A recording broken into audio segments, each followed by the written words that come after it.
Merhabalar kıymetli izleyicilerim ve takipçilerim. Binnur'un Mutfağı kanalıma ve mutfağıma hoş geldiniz. Bugün sizlere tadına doyamayacağınız, ister kahvaltılarda, ister diğer öğünlerde afiyetle tüketebileceğiniz şakşuka tarifim var.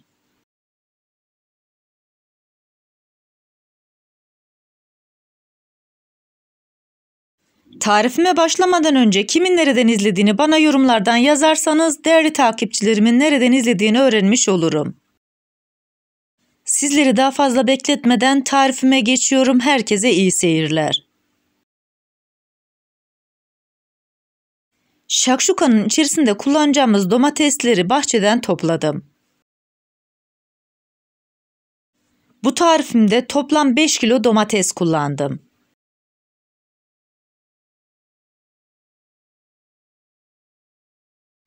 Tarifimi buraya kadar izleyip beğendiyseniz ve hala kanalıma abone değilseniz, abone olup beğeni ve yorumlarınızla beni desteklerseniz çok sevinirim.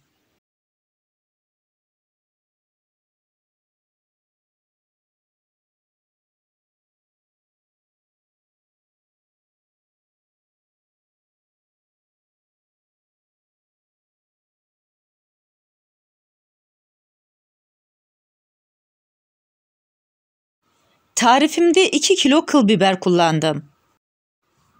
Biberleri de bahçeden topluyorum.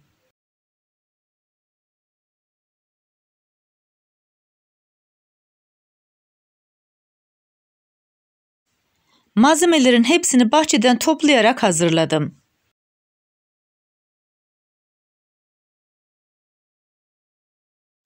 Kıl biberlerini güzelce yıkadım ve süzdürdüm. Biberlerin sap kısmını alıyorum. Ben bu tarifimde tatlı kıl biber kullandım. Sizler tercihe göre acı kıl biber de kullanabilirsiniz.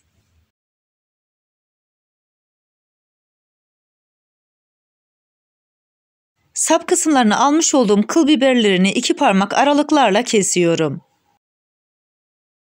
Bu tarifimde lezzet katması için sadece 4 adet acı biber kullandım. Onların da sap kısmını kesiyorum, tıpkı kıl biberler gibi küçük küçük doğruyorum. Biberlerin hepsini doğradım ve kenara aldım. Tarifimde 5 kilo patlıcan kullandım. Patlıcanın kök kısmını alıyorum.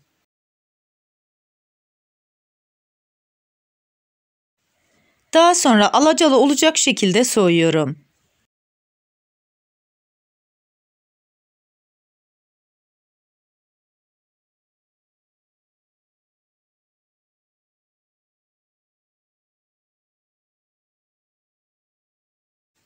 Soymuş olduğum patlıcanları 4 parçaya kesiyorum. Bir parmak aralıklarla küp küp kesiyorum.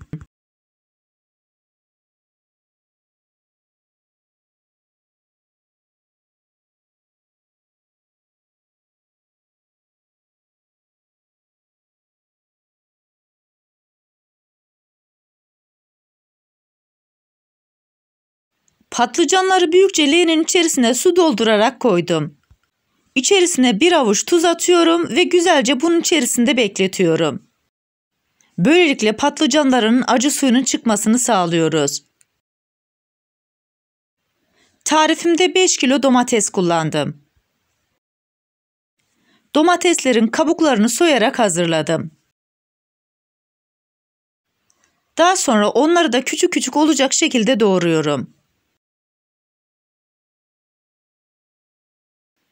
Bu arada tarifimde kullanmış olduğum bütün malzemeleri videomun altındaki açıklama kısmında ölçüleriyle birlikte paylaşıyor olacağım.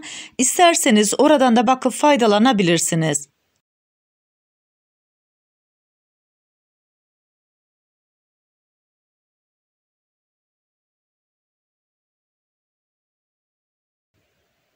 Doğramış olduğum domatesleri genişçe bir leğenin içerisine koyuyorum ve kenara alıyorum.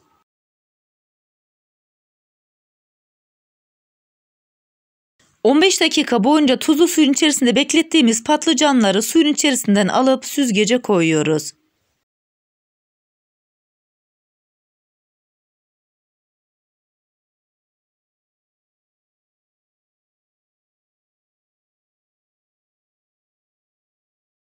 Genişçe bir leğenin içerisine sıvı yağ koydum ve güzelce kızdırıyorum.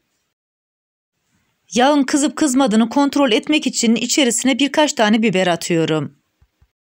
Sıvı yağ yeterince kızmış, içerisine biberleri atıyorum.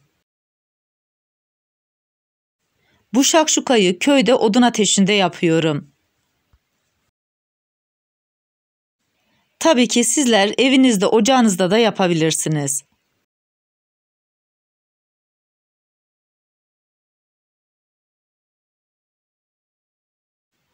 Biberlerin diriliği geçti ve yeterince pişti. Süzgeç yardımıyla biberleri yağın içerisinden alıyorum. İlk olarak biberleri kızartıyorum. Yağın içerisine patlıcanların karasının geçmesini istemiyorum. Biberlerimizi aldıktan sonra aynı yağın içerisine patlıcanları koyuyorum. Bu aşamada yağın kızgın olması çok önemli. Eğer yağınız kızgın olmazsa patlıcanlarınız bütün yağı çeker ve yemeğiniz hiç lezzetli olmaz. 4-5 dakika sonra patlıcanları güzelce karıştırıyorum.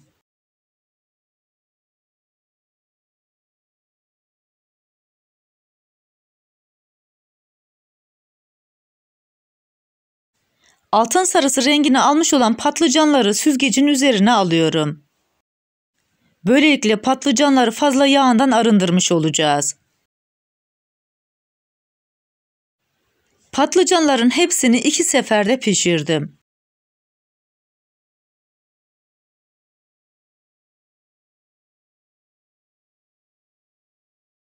Patlıcanları ve biberleri kızartmış olduğumuz yağı alıyoruz.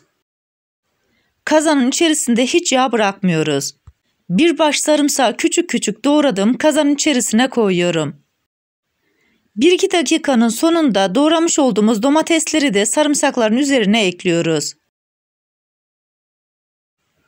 Domatesler tamamen pişinceye kadar bu şekilde karıştırarak pişirmeye devam ediyoruz. Bu aşamada 3 yemek kaşığı kaya tuzu kullanıyorum. Sizler de kış hazırlıklarınızı yaparken mutlaka kaya tuzu ya da kalın tuz kullanın. Böylelikle kışlık için hazırlamış olduğunuz bütün yiyecekler daha uzun ömürlü olur.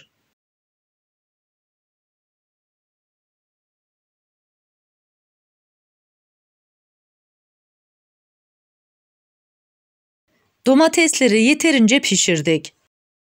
İçerisine kızartmış olduğumuz patlıcanları ve biberleri ekliyoruz.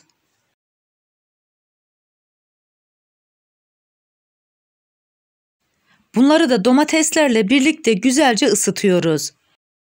Kavanoza koymadan önce mutlaka malzemelerimizin çok sıcak olması gerekiyor. Çok fazla zedelemeden yavaş yavaş malzemeleri karıştırıyoruz. Bu arada kazanımızın altını da hala yakmaya devam ediyoruz. Bütün malzemelerimiz yeterince ısındı ve çok güzel kıvam aldı.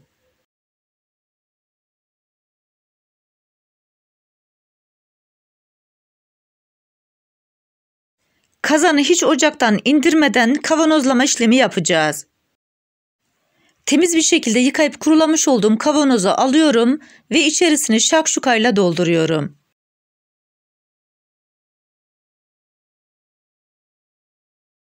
Kavanozun ince kısmına gelinceye kadar şakşukadan dolduruyorum. Daha önceden hiç kullanılmamış olan kavanoz kapağını alıyorum, 2 geri 1 ileri olacak şekilde sıkıca kapatıyorum. Bu arada tarifimi buraya kadar izleyip beğendiyseniz sosyal medya hesaplarınızdan arkadaşlarınızla paylaşarak bana destek olursanız çok sevinirim. Ayrıca kanalımda birbirinden güzel diğer tariflerim var, onlara da göz atmayı sakın unutmayın. Hazırlamış olduğum bu malzemelerle toplamda 9 adet 500 mililitrelik kavanozla şakşukamız çıktı. Hazırlamış olduğum şakşukaların üzerini bezle kapatıyorum. Bir gün boyunca bu şekilde bekleteceğiz.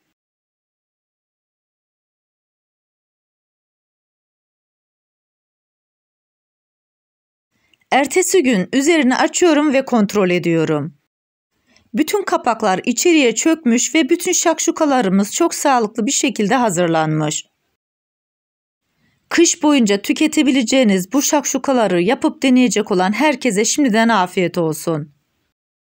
Bir tarifimizin daha sonuna geldik. Videomu izlediğiniz için teşekkür ederim. Bana destek olmak için tarifimi beğendiyseniz beğenmeyi, abone değilseniz abone olmayı, yeni tariflerimi izlemek için bildirim zilini açmayı, tariflerimi sevdiklerinizle paylaşmayı unutmayın. Her şeyin gönlünüzce olması dileğiyle hoşça kalın, afiyetle kalın, Allah'a emanet olun.